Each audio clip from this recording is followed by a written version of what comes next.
रिदा, कैसे हुआ इत्तेफाक एचआर की फील्ड से एक्टिंग, होस्टिंग, कैसे हो गया ये? मुझे ऐसा लगता है कि आपकी डेस्टिनी लिखी हुई होती है ओके। और आपकी किस्मत रास्ते खुद खोल देती है और आप वहाँ तक पहुँच जाते हैं। पर जो मुझे देख रहे हैं और जो मुझे जानते हैं वो इस चीज़ को समझते हैं कि मैंने कभी भी सोचा नहीं था, कोशिश नहीं की थी, और एक चाहत होती है वो भी कुछ भी ऐसा समथिंग नहीं था। तो मैं टोटल कम्प्लीटली डिफरेंट फील्ड से हूँ, कॉर्पोरेट सेक्टर से।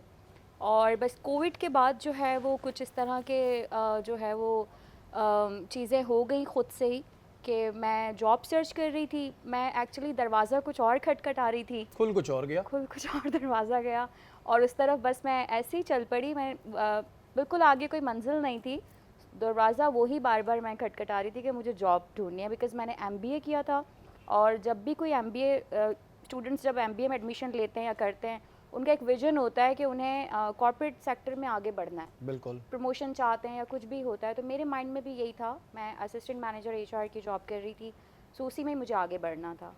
पर वो मैं डिफरेंट डायरेक्शन में आ गई। अचानक जो है वो आपकी एंट्री जी, हो गई, लेकिन जी। जाहिर है जो लोग भी एक्टिंग या होस्टिंग करते हैं तो कहीं ना कहीं कुछ शौक तो अंदर होता है। या तो हम बचपन से एक्टिंग करते आ रहे होते हैं, स्कूल हमारी पहली दरसगाह होती है एक्टिंग की, या फिर अम्मी का सुबह उठाना वो हमारी पहली वो होती है जो हम बहाने करते हैं। तो आप थी इस तरह की, बचपन में एक्टिंग वैक्टिंग किया करती थी किसी भी उस पे प्लेटफॉर्म पे? बिल्कुल, मैं इस बात से बिल्कुल एग्री करूँगी कि आप उसी चीज़ को अपना प्रोफेशन बना लें जिसमें आप अच्छे हैं, तो आप उसमें कामयाब हैं।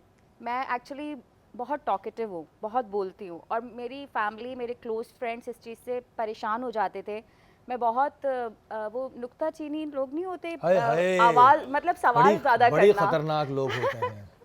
सवाल ज़्यादा करना ना, यानी ये है कि अगर मुझे उसका कोई माइंड में कोई कंफ्यूजन आ गई है, कोई क्वेश्चन आ गया है, वो क्लियर नहीं होगा तो मैं आगे नहीं बढ़ सकूंगी। अरे भैया, ये मेरा मसला है।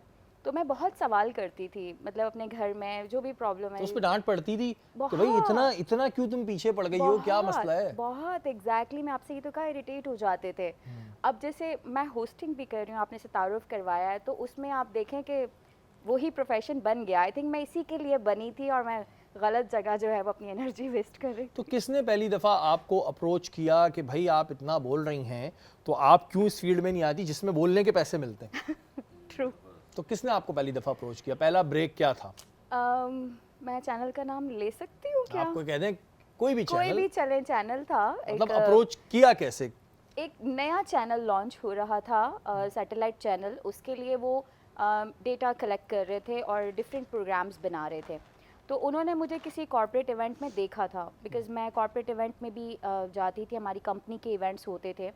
सो वो बोलने की वजह से, और उन्होंने पहला जो मुझे शो ऑफ़र किया वो था लाइफस्टाइल के ऊपर। ओके। तो वो डॉक्टर से इंटरव्यू करना, ये वो, तो उन्होंने मुझे इसके लिए चुना कि मैं एचआर में डॉक्टर्स, जो हमारी कंपनी बेसिकली इंश्योरेंस पे थी और उसमें डॉक्टर्स भी होते थे, तो उनका भी इंटरव्यू कंडक्ट करती थी। तो वो उस चीज़ से उन्होंने मुझे इसके लिए सिलेक्ट किया कि आप एज अ एचआर पर्सन, आपके सामने एमबीबीएस डॉक्टर बैठते हैं और आप उनका एज एन एचआर इंटरव्यू लेती हैं, तो आप इसको अच्छे से कर सकती हैं, यू कैन डू तो इट। ये आपका फिर पहला ब्रेक था। पहला ब्रेक अच्छा, था। मैं बताऊं, जो इस तरह के लोग होते हैं इनसे बचना भी बड़ा मुश्किल होता है, क्योंकि अगर आप इनसे कोई बहाना करते हैं, और ख़ास तौर पर अगर एचआर वालों से बात करें, बहाना करते हैं, तो वो निकाल ही लेते हैं बात, जिसे कहते हैं ना बाल की खाल, तो ये निकाल लेते हैं। लेकिन ये इन्होंने सही सेलेक्ट किया अपना प्रोफेशन कि बोलने के पैसे इनको मिलने लगे, क्योंकि ये जो थी बहुत अच्छा बोलती थी और अभी तो बहुत अच्छा बोलती हैं वैसे, और बचपन से ही बोलती आ रही हैं, तो उन्होंने सही प्रोफेशन जो है वो सेलेक्ट किया।